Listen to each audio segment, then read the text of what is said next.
we're back this week with Sammy B, Sam Burgesson here for another edition of AKAU TV. Sam, what's all the news? Nah, not too much to report here, Hazy. Just tipping away. We had a big day at the trials on Tuesday and sort of plenty of runners to keep us busy over the weekend. So we brought up win number 150 yesterday or the day before there at Pukekohe with Quintessa. What an achievement, 150. It's quite the feat. Yeah. Huge credit to the staff and all the team here. It's been a long season. We've had plenty of runners, plenty of trialers, and the team's been flat out all year. So, a massive effort and a massive effort by Mark as well. His first season back from Singapore. The horses are running great and they look terrific. So, fair play to everyone here.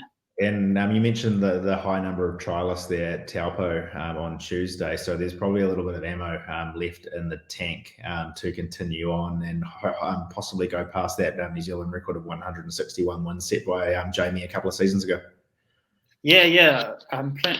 Sort of had 40-odd trialling at Taupo on Tuesday. It's a lovely surface there. A lot of really nice 2-year-olds that if they don't step out this year will look like really nice sort of 3-year-old types for next season. Awesome. And just a quick look at those, the winners of the week that's been. So there at Tauranga on Saturday, we had Inkabel Merlotti, who veered out there and hugged the outside rail. And of course, Ayatea Ladd, great to see him come back and win another race. Yeah, Inkabel, she's 3 for 3 now. Really sort of unassuming little filly, but keeps stepping up. And she heads to Palmy on Sires Day and will be really tough to beat again. Merlotti, it was good to see him get a result. He's been sort of a bit of an enigma. He actually sort of did the same thing at a trial on that track back in the spring. And the owners have been really patient with him. And like I said, it was fantastic to see him get a result. And Ayatea Ladd, he went all the way to the South Island and had a bit of an accident on the float and sort of buggered his hip. So it's been a sort of a long, slow recovery for him. And another one where, the owners have been really patient. And it was great to see the old boy get a result because he's definitely a favourite around the barns. Absolutely, and there's a couple of other progeny of Corsage floating around as well that have the similar levels of ability. So there at Trentham, the Levin Classic, another Group 1 in the bank there with Romancing the Moon, the El Rocker filly, just a $50,000 purchase by David Ellis a few years ago, shows him he's buying horses of all types of budgets and getting the results. Yeah, for sure, and there's sort of a few shares left in the Yellings this year, and for a range of budgets, like you say. They come in all different shapes and sizes, but look, it doesn't mean that the more cheap ones can't run, like Romancing the Moons, for an example. She was in the first listed race down at Wanganui of the season. She's ticking off a Group 1 in the middle of March. She's sort of been up and down the North and South Island. A really tough effort, a really tough filly who just loves her racing. It's going to be interesting to see how she progresses next season. And then obviously we mentioned Quintessa, quite interesting there, on debut there at Pukekohe Park, but there is a New Zealand Warriors legend in Stacey Jones in the ownership there as well. And he was very excited. I understand he compared it to winning a grand final. Yeah, well, hopefully they can tick one off this year. They're going the right way. And like her as well, she's going the right way and she's going to make into a lovely 3-year-old. She'll go for a break now. The Warriors, of course, are at home at Mount Smart Stadium on Sunday, so hopefully we can continue that roll on as well. So there you go, a bit of a sidetrack story there. We're going to kick off. We've got probably a few meetings to cover. We've circled back to Hunter Durant, who is over in Melbourne, obviously looking after Imperatriz and Campionessa, currently on the ballot at the moment. So waiting to see whether she takes her place in the Australian Cup. But we'll have an update on those two runners for you later in the program. But for now, we're going to kick off there at Taranaki on Friday, of which we kick off in race 2, the new Plymouth ITM Maiden 1200, both scratched. Don't have to talk about those. The first one there is actually race 3, the NZB Insurance Pearl Series Maiden Fillies and Mares. Zakaya heads on the float down there, draws barrier 2 with Joe Cameron on board. Yeah, sort of been very in and out this season. She's put in a couple of really nice runs and a couple of real disappointments. She's a bit of a hard-going filly at home, sort of hard to get a line on, but Joe knows her really well. Has ridden her plenty of times in track work, and the blinkers off will hopefully help her settle. Hopefully look for a much improved performance. And race 6, the Stellar Tire rating 65 benchmark. Invincible probably deserves a win there. Drawn barrier 8 there with Joe on board as well. Yeah, sort of unlucky not to win last time out at Taupo. He's trained on well. It looks hard to beat and not a very strong race.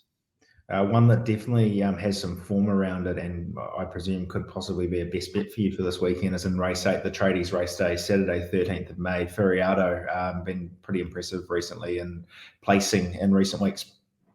Yeah, has been running really good races without getting a result, and finally gets up to 1600. We've sort of always been looking to get her up over trip. She's bred to do that, but sort of the races haven't been right for her. So finally up to a mile should really suit, and yeah, like you say, will be hard to beat. We race again there at Tauranga on Saturday, and we kick off in race 1, the Bailey's Mount Maunganui 3-year-old 1400. Fellini and Insatiable both take their place. Yeah, Fellini, he's obviously was a really talented 2-year-old who sort of had a bit of an uninterrupted run. He's 2 out of 3 right-handed, so look pretty keen to get him back at Tauranga, obviously right-handed track, and on his day is very progressive. So look, he's not out of it. And race 2 there, the Craig's Investment Partners maiden. We've got Sorcha there, drawn barrier 6 with Warren Kennedy on board. Oh, sorry, and then that last race, Insatiable as well. Yeah, he's a very talented galloper. Look, obviously, was a good run last time, trapped wide with Opie on at Pukekohe, and he said up to 1400 would really suit him, and he's trained on really well. So, like, he'll be a really nice chance in that. Sorcha, up to 1400 sort of is the key for her. She's gone a good race every time she's sort of stepped out to the races, and always tries her hardest. So, look, she looks another really nice chance. Race 3, the Epic Journeys Royal Ascot Tour 1200 sees the Karaka Million Classic winner of 2022 Pin Me Up take her place there, drawn barrier 7. Yeah, she sort of had a bit of a frustrating season with a few setbacks. Hasn't quite gone her way. So hopefully sort of this time in, she can get back to that form, like you say. Tamaya Tairoa takes the mount. She's actually only had 2 rides for us for 2 wins. So that's always a positive. Trial was only fair, but look for her to improve. She's a really talented mare whose work this week has been really good. And Arisa there was Mark's best bet a couple of weeks ago. Yes, a touch disappointing at Wellington. We sort of got it wrong. We thought the blinkers would sharpen her up, but she overdid it. So they come off today, and her work's been good since. She's a lovely mare who we think's talented and could be up to black type at some stage. So look, another really nice chance. Race 4, the J-Swap Contractors 1200. We have Luxuriant currently on the ballot with Warren Kennedy on board. Yeah, on the quick backup from the trials, looks sort of she bounced out of it well and tried really well. So just whether she behaves in the barrier, she can be a bit of an enigma at times. She is known to miss the kick, but if she did that all right, she could be in it. And race 5, the Trident Pacific Owens Plate Open Handicap, Zaitaku and Millie Fiore take their place. Yeah, Zaitaku, he disappointed last time at Metameta here on testing ground. We sort of got it a bit wrong that day. He's had a sort of slight freshen up, and his work since has been super. He galloped really well here on the course proper this morning, so we take a lot of confidence out of that. And Millie Fiore, she's sort of been running some really nice races on really premier days. Sort of gets back and flashes home, only a small field, and gets in with a really light weight with Tamaya on. So look, 2 really nice chances. In race 7, the Group 2 Ultimate Mazda Japan Trophy. Perfect Scenario comes out of that trial there on Tuesday at Taupo, and I thought he looked impressive coming out wide there. Looked a good piece of work. Yeah, he's probably hit in career best form. He's had a fantastic season, and keeps stepping up to what we ask of him.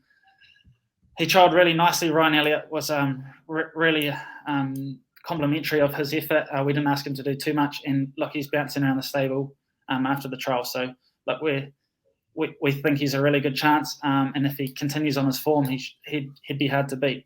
And Brando there won't know himself with 55 kilos on his back. He comes out of that race there in Wellington where he carried 62, of course, with the apprentice claiming a few there as well.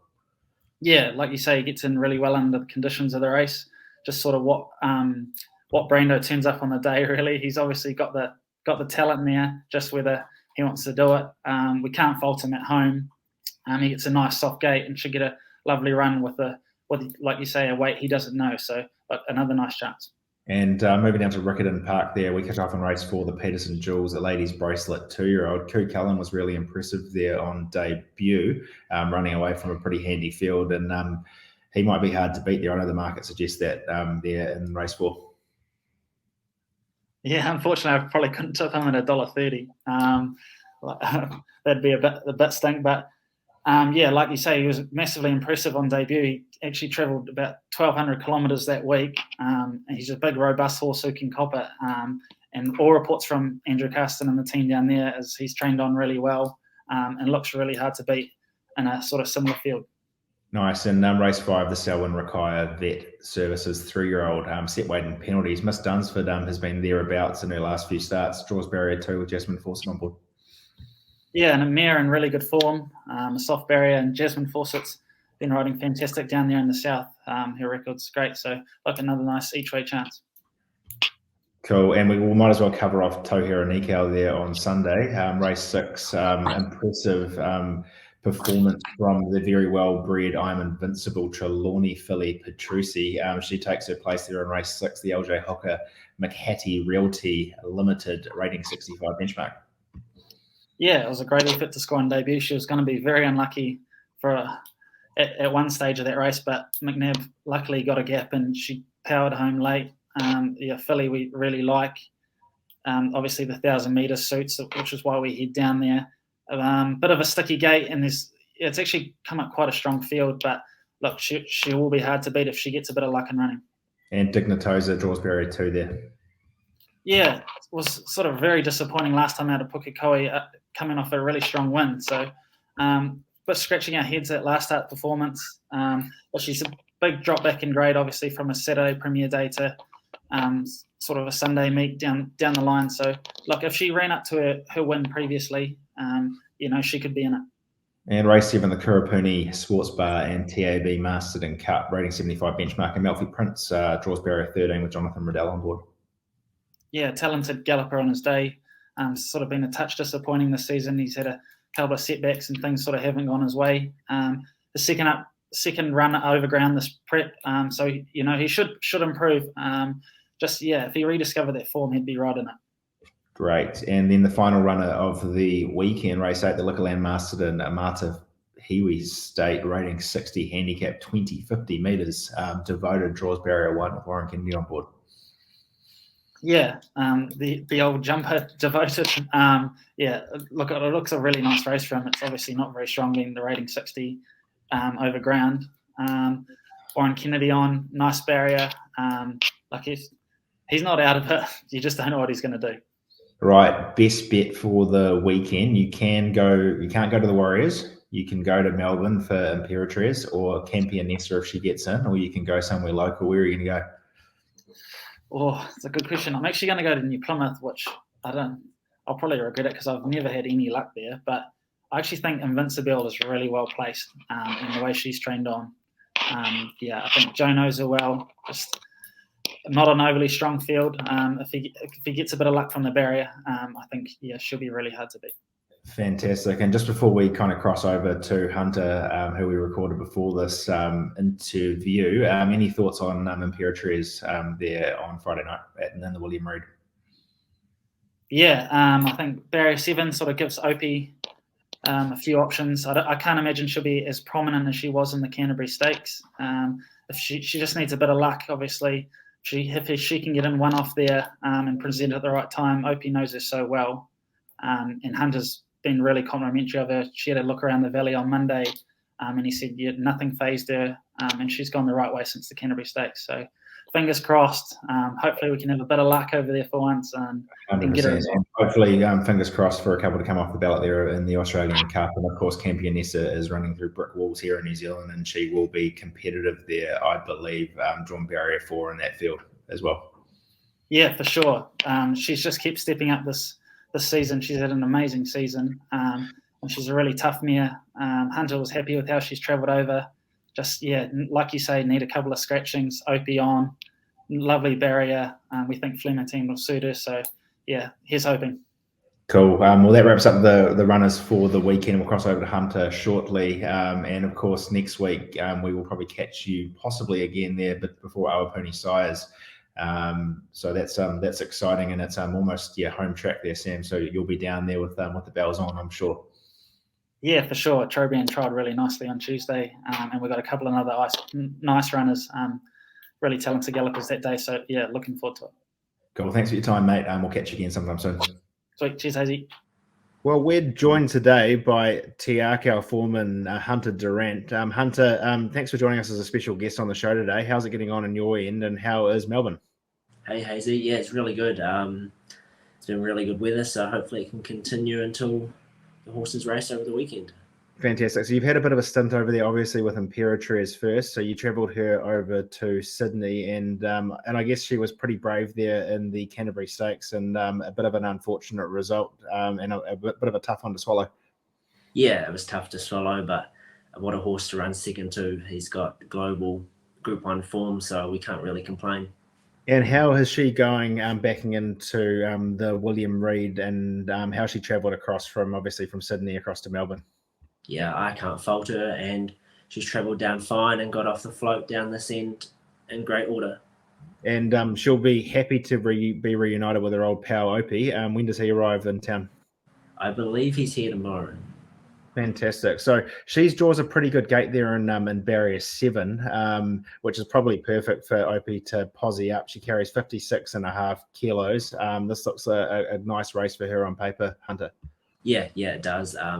Hopefully Opie can work his magic. Absolutely. And just in terms of her work this week, have we seen her work on Tuesday, or what's that look like in terms of the week? So she worked in company with one of Mike Moroney's here at Flemington on the grass last Saturday, and that was top class. And then she went to Moonee Valley on Monday morning. How did she get around the corner there? Because I know some horses find it a little bit daunting, I guess, the first time with that quick corner that turns into a pretty short straight. She got around super. I couldn't fault her at all. Were you riding her, or was someone else riding her? Yeah, I was riding her. There you go. So she's felt like she has done, I guess, when you have been riding her in the lead up to the BCD sprint there in Te Rapa. Yeah. And prior to the Canterbury Stakes. So obviously she's going very well. And then she's been joined by a wee travelling companion who has been, I guess, in blistering form since running fourth in a rating 75 on the synthetic down at Riccarton there, I believe, in September. So this has to be one of the great, I guess, progressions of any horse that I've come across in my time doing AKAU TV, and probably the same for you, Hunter. Yeah, it sure does. She's come a long way in a short period of time. And she was pretty impressive there. I guess she got a big bump from Prowess, and there was a bit of debate over who deserved to win that race on social media. And she deserves her chance to kind of line up there against Australia's best. One thing being considered with the fields just being released a wee while ago is that she's currently sitting there on the ballot. So she needs a couple to come out, Hunter. Yeah, let's hope a few can come out. She deserves a chance here. Great. So she sits here 2 on the ballot. She's drawn a great gate. How has she done since travelling over? Yes, so she travelled over last night. She left Matamata yesterday afternoon and got here about midnight last night. She did a bit of quiet piece of work. Just cantered around the sand here this morning, and she's jumping out of her skin. Awesome. Well, so I guess it's Wednesday afternoon in New Zealand now, probably Wednesday morning with you in Melbourne. Can you just give us a bit of an update of what the rest of the week looks like for you going into Wednesday afternoon and leading into Saturday's races? What's the kind of the prep here for the horses from this point on? Not too much, really. Imperatriz did her last little bit of work this morning, and she'll just have a quiet couple of days until Friday. Fantastic. Well, thanks for joining us, Hunter. I really appreciate your insight into 2 of these horses. I know you've got a really close bond there with Imperatriz as well. And of course, Campionessa. She is a star in the making, and we'll be interested to see how she levels up and matches the Australian form heading into the spring as well. So thanks, Hunter, and we'll catch you again, hopefully sometime in the not too distant future. No worries. Thank you.